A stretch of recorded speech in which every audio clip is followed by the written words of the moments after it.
Hello people, welcome. This video is all about odd meters, playing them on the drums, but also other instrumentalists might benefit a lot from understanding this perspective. So my perspective is typically on the groove side of odd meters. It is fairly unique to the Balkans that people dance to these things and that the downbeat is really clear. Most odd meters in jazz, in Indian music, are cognitive achievements. People play music, describe it using mathematics, and then extrapolate their music using mathematics and come to these odd meters. Whereas in the Balkans, it is crucially groovy. The downbeat is always clear. So I'm going to essentially talk about how do you get there, how do you make the one so clear. And if you listen to some music that I make, you might find that that is the case. Essentially, people who are not into music get the downbeat.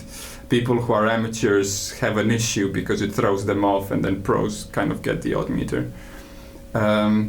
So that's what I'm trying to focus on. Now, playing these odd meters as a drummer, what you find is that you don't really have a point of reference. You don't really know what is quite the groove that belongs to that meter, to that rhythm.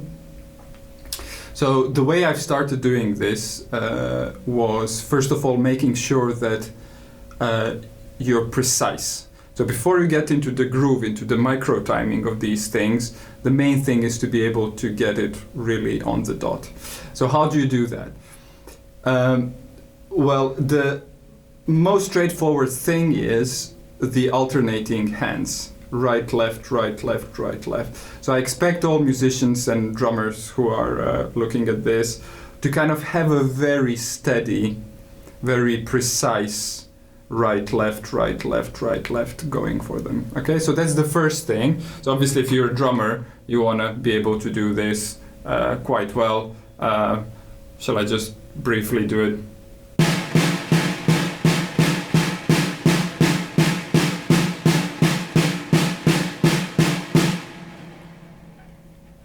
Fairly straightforward, but not as easy. If you actually analyze my playing here, there's probably some issues with timing, with dynamics. So I would suggest first get that straight.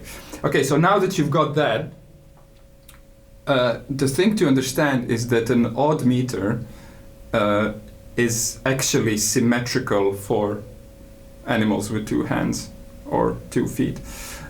People call these asymmetrical beats, but I think that's a wrong term, because if you have a 4/4 beat,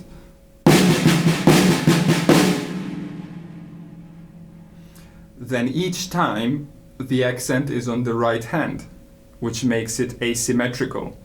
What makes a beat symmetrical is that it would one start off with the right hand and another time with the left hand.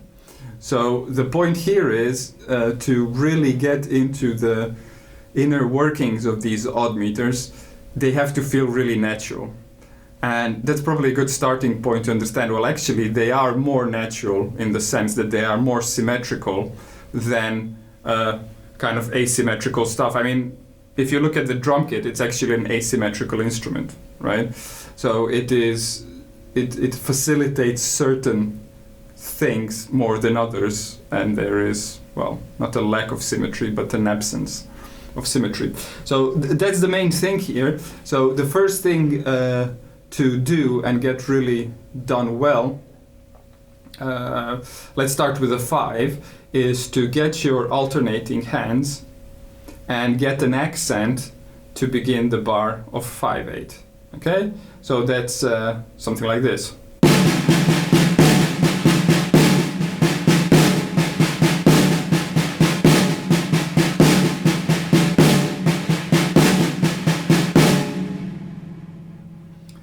Okay, so this is really crucial. I mean, it might seem trivial, but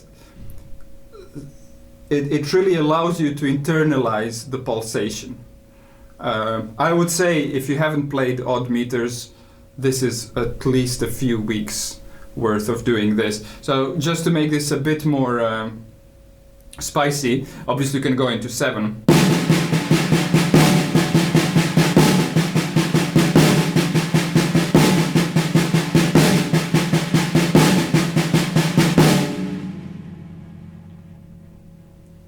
And I would suggest first do just the first on beat. Obviously you can do it with the kick.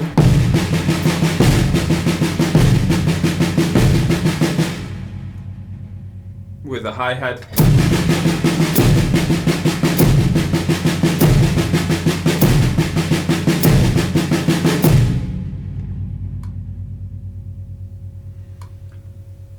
That is so crucial. I mean, at least in this approach, where the crucial thing is to have the downbeat clear.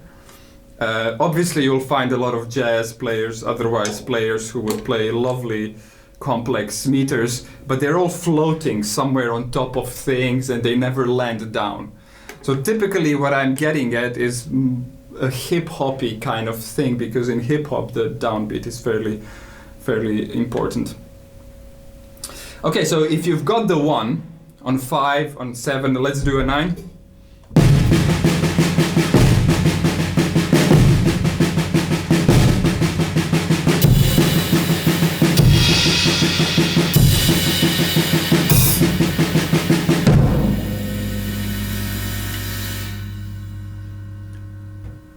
Obviously, around the kit, everything else. Watch your dynamics. I'm not a great drummer like that. I would suggest to do the whipping movement, although for me the kind of opening comes more natural. Probably too much pad or single drum playing. But if you do the whipping movement, you get more precision for displacing your hits. So I would definitely suggest the whipping and go with that. So once that is cool, you're down to exploring other accents in the bar. So typically the most natural thing to do, and I'm talking about 8th meters, so I'm not talking about 5/4, 7/4 and 9/4, because those are the ones that you actually count, you can count them. I'm not talking about 5/16, 8/7/16 and 9/16, because typically for those you would have one main accent, typically a kick, then let's say 5 notes, then a snare and then a 5 notes. So between the 2 accents you get an even amount of space. So it's more like playing tuplets. What I'm really getting at is these 8ths, so 5/8, 7/8 and 9/8. And in those cases you get the bass kick on the first, and the snare may not be halfway because there is no 8th note halfway. So typically, let's start with 7. You would have either 3 + 4, so a kick, 3/8 snare with 4, or the other way around, 4 + 3. So the really crucial thing here is that these typically come in tempi that don't allow you to count them through. So if you're getting into this kind of stuff, I really recommend that you obviously start listening to such music, folk music from the Balkans and Greece and Turkey and Middle East. They all have these meters. So the crucial thing is to start recognizing the 2s and the 3s. To me, that seemed to be the most natural, easy progression into truly internalizing these rhythms. So not be like 1, 2, 3, 4, 5, 6, 7, 1, 2, 3, 4, 5, 6, 7. But if it's 4 + 3, then you have a 2, 2, 3, 2, 2, 2, 3, 2, 2, 3. Or if you have your 3 + 4, you have 3, 2, 2, 3, 2, 2. So I think 3s and 2s are fairly sufficient to follow these things. And then you can do a 4 as well, you can do a 5, but 2s and 3s are definitely sufficient to begin with. Okay, so as I said, let's do a 7. So with the 7, what we have is either a 4 + 3 or a 3 + 4. So I'll just do that for you. So watch my hands, because I'm playing it symmetrically. So what I'm doing is I'm gonna have an accent on the right, so I'm doing 4 + 3, right, right, left, left. Okay, so right, right, left, left, and all the bits in between, and then I'll place them on the snare and kick to make a kind of a 4 to the floor, but in 7/8. Okay, looks like this.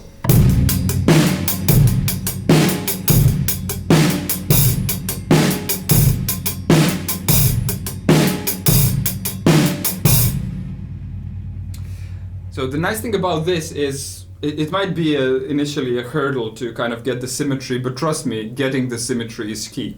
If you get the symmetry, first of all, you will be able to do all sorts of variations and always come back on the one physically, even before mentally, which is really cool. And you really kind of progress into a different domain. Because the thing is, if you play this rhythm asymmetrically, it is very likely that the timing will be slightly off. Okay, so if I do, well, asymmetrically, I can do the hi-hat with one hand.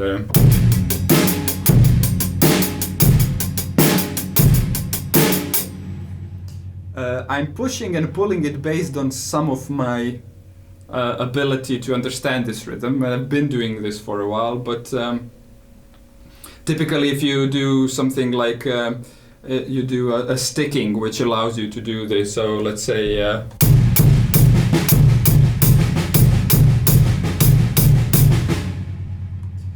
so right, left, right, left, right, left, left to come out with 7 and then come back on the right again. If you start the bar with the right always, you're playing it asymmetrically.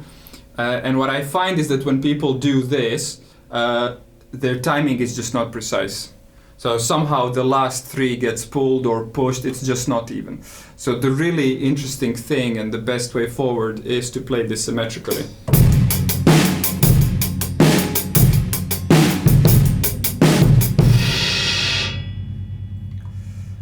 Okay, so if you've got the 4 to the floor, let's do the 3 plus 4 as well. So that was 4 plus 3. So the 3 plus 4 is.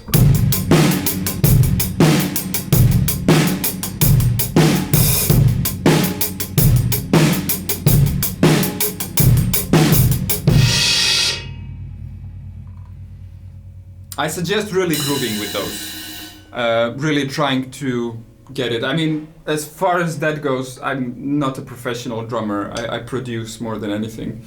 But it's definitely the source of inspiration for these meters, and I could be playing this much more groovy and precise and all the rest. But it's about the theory, it's about the understanding, about internalizing these things. Okay, so we've got the 7 in 4 plus 3 and 3 plus 4. Let's do a 5. So with a 5 we either have 2 plus 3 or 3 plus 2. Okay, so let's do 3 plus 2.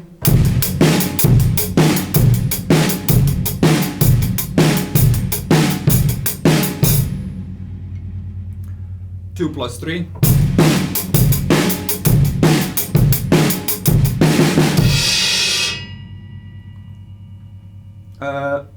So my suggestion is get those down to become really groovy, really downbeat.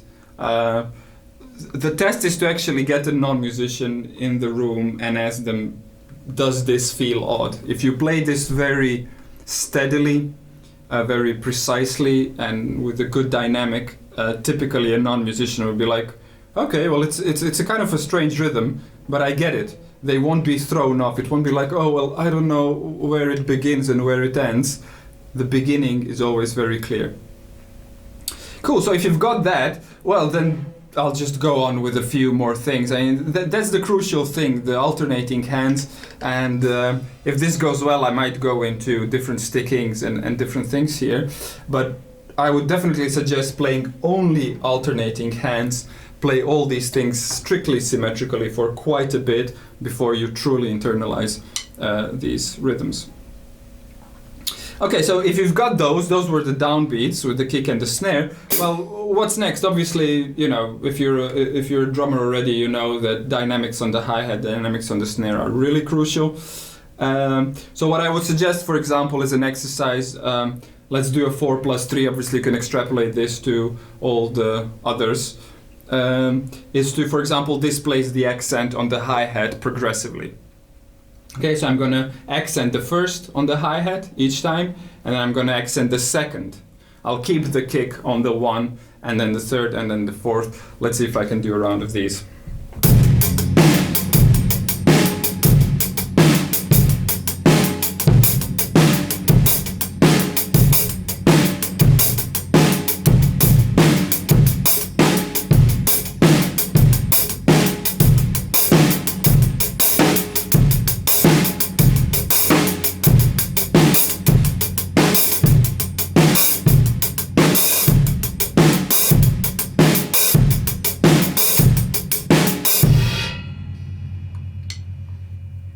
not great, but you get the idea. Hopefully you'll be better at this.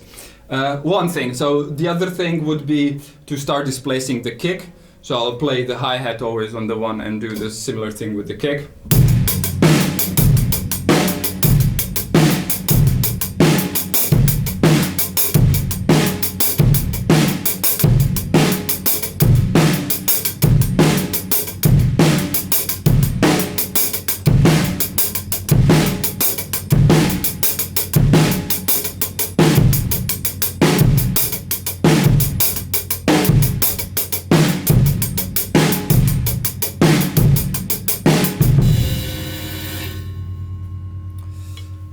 Okay, and then, what else?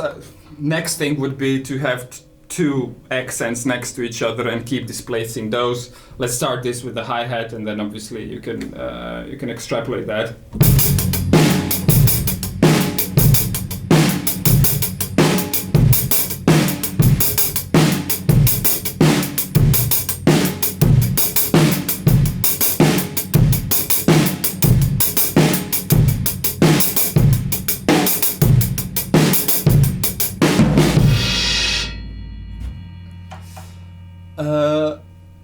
Cool, there you go. So there is really a lot to explore here, that's what I'm trying to say. So we've done the kick, obviously you can do the similar thing with two kicks and then displacing nose. You can do two accents which are already 1/8 apart. Let's try that.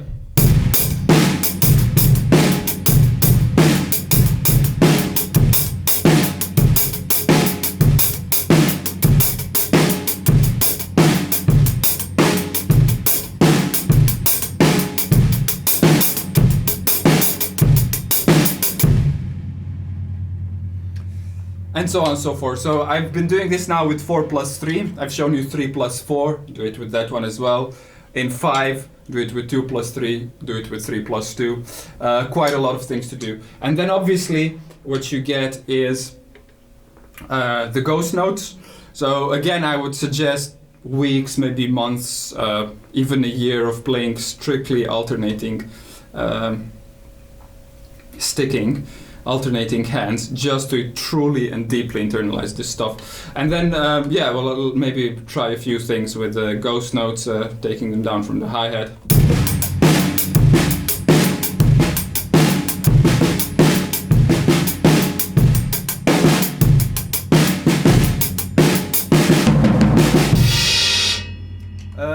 Obviously a lot of things. So I'll leave you to try those things. Now, the next step, still remaining with the alternating sticking and kind of getting more interest into this, would be to include 16th notes, but I would suggest to keep the symmetry.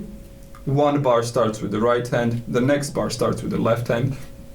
Please keep that symmetry, and just doing the extra bits. So obviously if you're playing drums, you kind of have that internalized probably already. If you play a straight set of eighth notes, you can double any of the sticks at any point in time, something like this.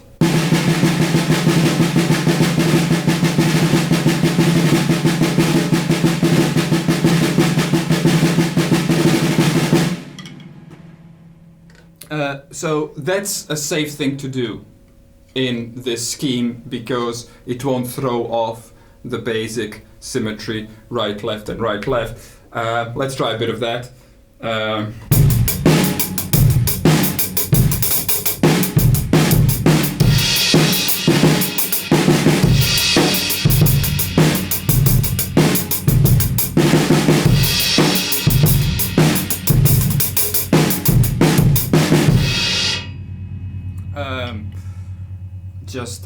Just as a little show. And then the other thing that is also worth trying, which also wouldn't throw off the basic symmetry, is doing 4/16 notes,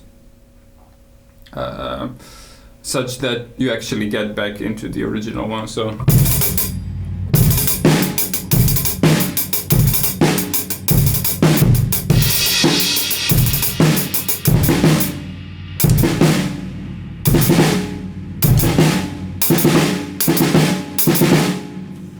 things like that.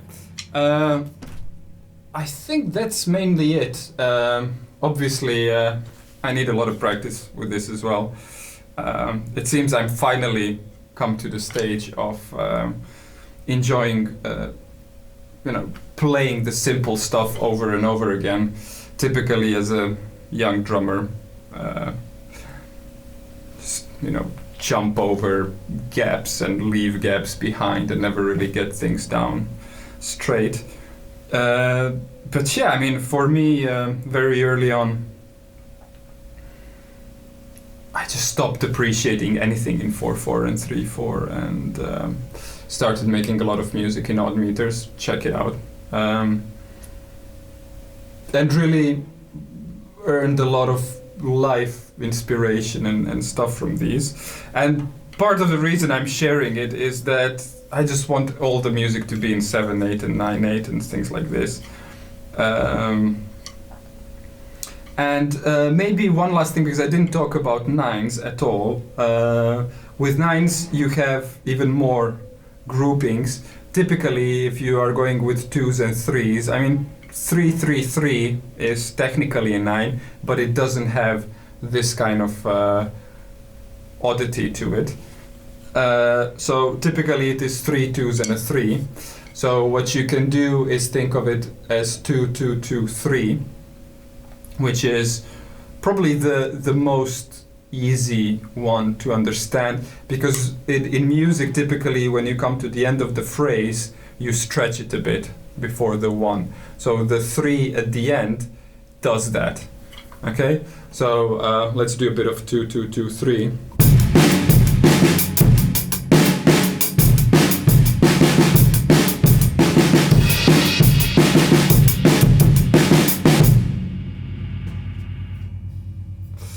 You will excuse my sloppiness.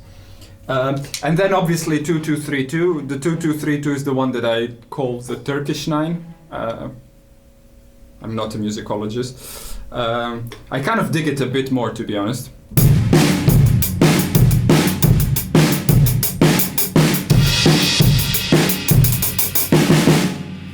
Let me do just a straight 2 2 3 2, okay?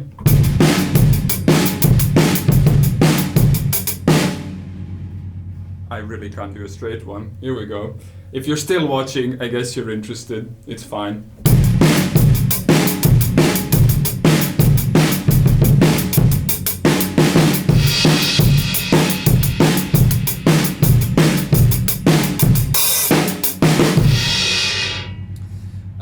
And then 2 3 2 2.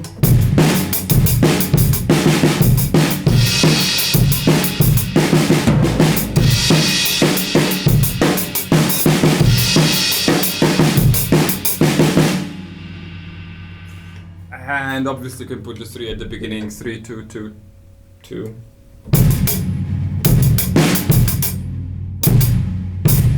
Sorry.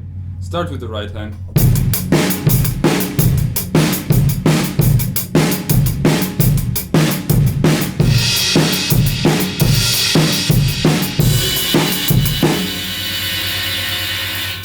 Something like this.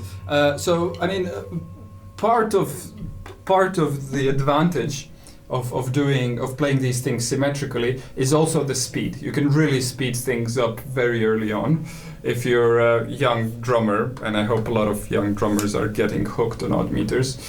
I've spent big part of my life taking regular music in 4/4 and just creating an odd meter version, initially by hand, but then algorithmically as well, so it really speeds up the process and I can enjoy some nice tunes in nicer odd meter. So what I was saying is that you can really speed up quite a bit if you do this with alternating hands. So let's see if I can do a speed up with whatever. Let's do 3 + 4.